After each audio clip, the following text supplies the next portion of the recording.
요즘 주변을 둘러보면 은퇴를 앞두고 있거나 이미 은퇴를 하고 나서 이제 뭐 하지? 하고 고민하는 분들을 자주 마주치게 돼요.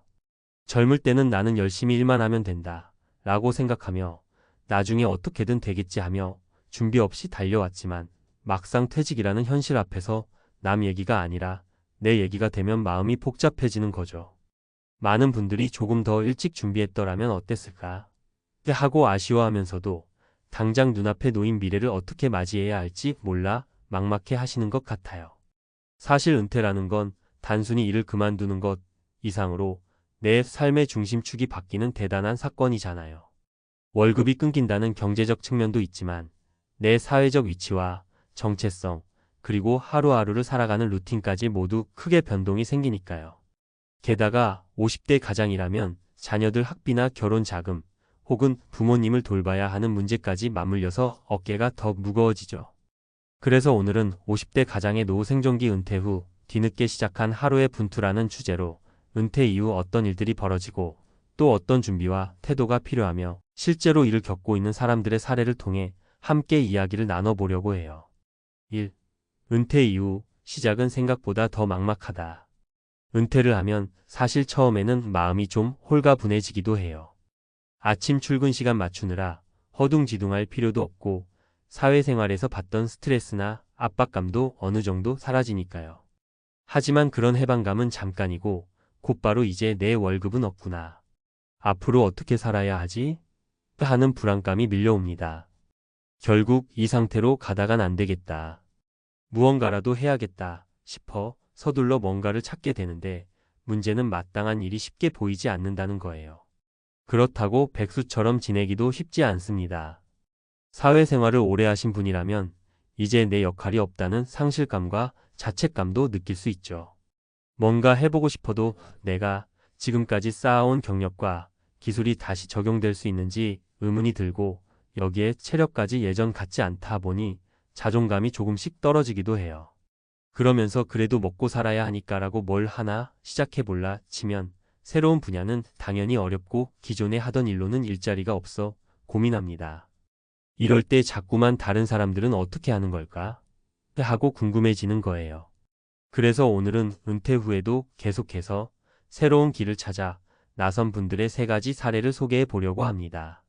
2. 사례 1. 택배기사로 제2의 직업을 찾은 최 선생님. 첫 번째 사례는 올해 53세가 된 최 선생님 얘기예요. 제조업 공장에서 영업팀으로 25년 동안 일해오다가 작년에 정년보다 일찍 퇴사하셨습니다. 희망퇴직을 받아서 퇴직금은 나름 챙겼는데 그 돈으로 뭐를 해야 할지 막막했대요. 게다가 아직 자녀들이 대학을 다니고 있어서 생활비며 학비며 빠듯하기만 했죠. 처음에는 그래도 내가 영업을 오래 했으니 뭔가 사람을 상대하는 일을 계속해야 하나 싶어서 보험 설계사나 자동차 영업직 등을 알아봤다고 해요. 그런데 생각보다 경쟁이 치열한 업계라서 쉽게 자리 잡기가 힘들었고 아직 초보 입장에서 영업 성과를 내기까지 버틸 수 있을 만큼의 기본 생활비가 넉넉지 않으니 부담이 컸던 거죠. 고민 끝에 결국 무거운 몸을 이끌고 택배 일을 시작했습니다. 흔히 말하듯이 몸 고생이 심하다고 해서 주변에서 걱정도 많이 했지만 최 선생님은 오히려 빠릿빠릿 움직여야 하는 일이 체력 관리에도 도움이 된다고 하시더라고요. 여전히 매일 새벽부터 저녁까지 뛰어다니시지만 한 달에 버는 수입도 제법 괜찮아서 적어도 아이들 학비랑 집안 생활비는 될 수 있게 됐어요. 물론 일이 고단하고 때로는 사고라도 나면 더 힘들어질 수 있긴 하지만 최 선생님은 그냥 집에서 괜히 우울하게 지내기보다는 몸이라도 움직이면서 내 삶을 스스로 책임지는 게 낫더라고 하시더군요. 특히 내가 아직 쓸모 있다고 느끼니까 하루하루에 보람이 생긴다면서 자신감을 조금씩 회복하고 있었습니다. 3. 사례 이소자본 창업에 도전한 김 사장님. 두 번째 사례는 57세의 은퇴를 맞이한 김 사장님의 이야기입니다.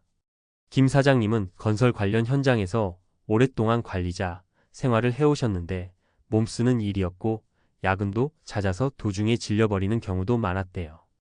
은퇴하면 편하게 쉬면서 살겠다라고 늘 꿈꾸곤 했지만 막상 회사를 떠나고 보니 적당한 퇴직금과 연금만으로는 생활이 여의치 않았어요. 오랫동안 고생했으니 이제 내가 하고 싶은 일을 해보자 싶어서 결정한 게 바로 소자본 창업이었습니다. 건설 쪽 전문 지식이 있으니까 인테리어 수리나 가정집 리모델링 같은 소규모 공사 의뢰를 직접 받아보자고 생각한 거죠. 처음엔 손님이 과연 나를 믿고 맡길까? 라는 불안감도 있었지만 주변 지인들을 통해 의뢰를 받기 시작했어요. 정식으로 간판을 달고 시작한 건 아니지만 SNS나 온라인 중고 거래 커뮤니티 같은 곳에 간단히 홍보를 하고 초반에는 반값 수준의 저렴한 가격으로 작업하면서 입소문을 내신 거예요. 물론 매일 현장에 나가서 페인트 칠을 하고 전동 공구를 들었다 놨다 하려니 체력적으로 여전히 힘이 듭니다. 하지만 김 사장님은 내가 애초에 그런 현장을 밟아온 사람이니 한번 배웠던 건 손에 익는다고 웃으며 말하세요. 무엇보다도 내가 이 일을 하고 싶어서 시작했기 때문에 체력이 아무리 힘들어도 전에 회사 다닐 때와는 느낌이 전혀 다르다고 말씀하시더군요. 아직은 수익이 아주 크진 않아도 월 23건의 의뢰만 꾸준히 들어와도 생활하는데 큰 문제는 없다고 하십니다. 그리고 언젠가는 본인만의 인테리어 공사팀을 조직해 볼 수도 있겠다는 포부도 품고 계세요. 4. 3 온라인 강의로 지식 나누기 실천 중인 이 교수님. 마지막으로 소개할 분은 55세의 이 교수님입니다.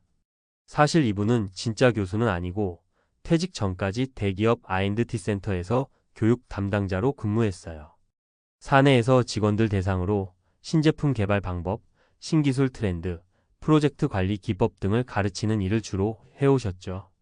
퇴직 후 주변에서 학교나 학원 같은 곳에 강사로 들어가 보면 어때? 라고 권유도 받았지만 공채 형식으로 외부 강사를 뽑는 경우가 적고 혹시 뽑힌다고 해도 강의료가 생각보다 높지 않아서 망설였다고 해요. 그래서 직접 온라인 플랫폼에 강의를 기획하고 동영상을 만들어 올리는 쪽으로 방향을 전환했습니다. 물론 아무나 인터넷에 강의를 올린다고 해서 바로 수익이 생기는 건 아닙니다. 강의 콘텐츠를 준비하는데도 시간과 노력이 많이 들고 편집이나 촬영 장비도 사야 하니까요. 게다가 아무리 좋은 내용이어도 학생 혹은 수강생들에게 알려지지 않으면 소용이 없기에 홍보 전략도 세워야 해요. 그래서 이 교수님은 부지런히 SNS 계정을 운영하며 예전에 함께 일했던 직장 동료나 지인들의 소개를 활용해 조금씩 수강생을 모았죠. 지금은 하루에 몇 시간씩 강의 콘텐츠를 만들고 문의 오는 메일에 답장도 하고 틈틈이 줌으로 멘토링을 해주는 등 완전히 새로운 형태의 하루 일과를 가지고 계십니다. 수입도 제법 안정화되었고 앞으로 더 다양한 강의를 개발해서 해외 플랫폼에도 올리는 게 목표라고 하시더라고요. 특히 계속해서 학습하고 누군가에게 배움을 전해준다는 건 나도 젊게 살게 만드는 힘이 있다면서 이 길이 자기에게는 적성에 잘 맞는다고 흡족해 하십니다. 5. 은퇴 후 삶 어떻게 준비하면 좋을까? 위 사례들을 보면서 느끼는 건 은퇴 이후 새로운 삶을 시작하는 건 어쩌면 처음 직장에 들어갈 때보다 더 어려울 수도 있다는 점이에요.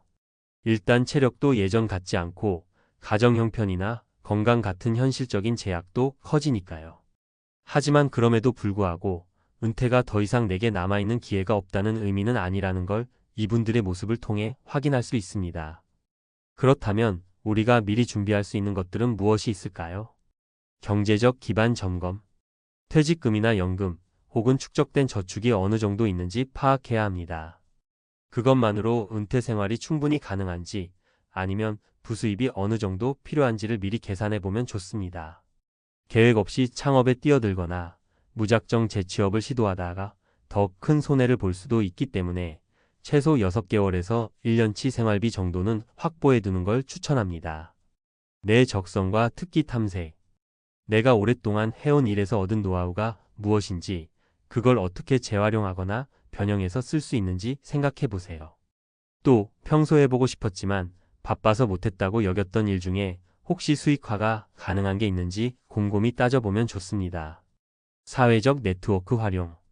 은퇴 후 가장 크게 체감되는 건 일하면서 자연스럽게 형성됐던 사회적 관계가 끊기면서 생기는 고립감이에요.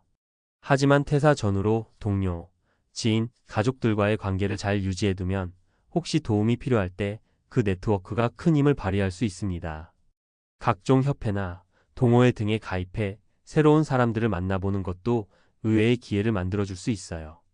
끝없는 학습의 자세. 요즘 세상은 변하는 속도가 정말 빠릅니다. 특히 IT나 온라인 비즈니스 쪽은 1년만 지나도 판도가 바뀌기도 하니까요. 그럴수록 더 많이 배우고 기술과 흐름에 계속해서 적응하려고 노력해야 하죠. 인터넷 강의도 좋고 취미반 수업을 들어보는 것도 좋습니다. 배움을 멈추지 않으면 내 나이가 50이든 60이든 새로운 기회를 얼마든지 만들어갈 수 있습니다. 6. 마음의 준비. 어제까지의 나와 오늘의 나를 분리하기. 사실 가장 큰 문제는 마음가짐일 때가 많아요. 어제까지는 과장님, 이사님, 부장님 소리를 들으며 살아오다가 은퇴 후에는 단 하루 만에 그 호칭이 싹 사라지잖아요. 그 공백이 무척이나 크게 느껴져서 자존감이 흔들리기도 합니다. 내가 한때 이랬던 사람인데라는 생각에 스스로 갇혀버리면 새롭게 시작하는 길에서 자꾸 뒷걸음질 치게 돼요. 하지만 오늘부터는 완전히 다른 인생 2막을 사는 거라고 마음먹으면 조금 나아집니다. 직장에서의 내 경력과 명함은 이제 과거의 영광이고 이제는 순수하게 다시 처음부터 배운다는 자세로 임하는 게 좋아요. 누가 봐주지 않아도 아무런 직급이 없어도 내가 하고 싶은 일에 몰두할 수 있다는 사실이 어쩌면 자유로울 수 있거든요. 7. 마무리하며. 오늘 소개해드린 세 분의 이야기는 은퇴 후에도 제2, 제3의 직업을 찾아 혹은 새로운 인생의 목표를 찾아서 분투하는 모습입니다. 물론 몸은 예전처럼 따라주지 않을 수 있고 한 달 생활비를 한 푼 한 푼 계산해야 할 정도로 빠듯해질 수도 있어요. 그럼에도 이분들은 우울함에 빠져 지내기보다는 적극적으로 길을 찾고 하루하루 열심히 살아내고 있습니다. 우리도 은퇴 후 뒤늦게 시작한 하루의 분투라는 말을 그냥 남일처럼 듣기보단 지금부터라도 조금씩 내 안의 가능성과 현실을 점검해보면 어떨까요? 그리고 이미 은퇴하신 분이라면 너무 늦었다고 생각하지 마시고 지금부터가 새 출발이란 마음으로 무엇이든 시작해 보시길 권합니다. 생각보다 세상은 넓고 나를 필요로 하는 곳은 분명히 어딘가에 존재하니까요. 삶의 방향이나 속도는 나이에 따라 달라질 순 있어도 멈춰야만 하는 건 아닙니다. 중요한 건 내가 가진 경험과 지혜, 그리고 앞으로도 발전할 수 있다는 믿음을 놓지 않는 거죠. 50대 가장이든 60대든 정년을 퇴직하든 사람이 평생 하는 일이 끝나는 건 절대 아니니까요. 오늘도 어제보다 한 발 앞으로 나아가고 내일 더 큰 기회를 만나기 위한 준비를 해보면 좋겠습니다. 여러분 모두의 노후 생존기에 조금이나마 도움이 되는 이야기가 되었길 바랄게요. 무엇보다도 지금이 늦은 게 아니라 최적의 시작점일 수 있다는 사실을 꼭 기억하시고 은퇴 후 제2의 인생에서도 계속해서 가슴 뛰는 일들을 만들어 가시길 응원합니다.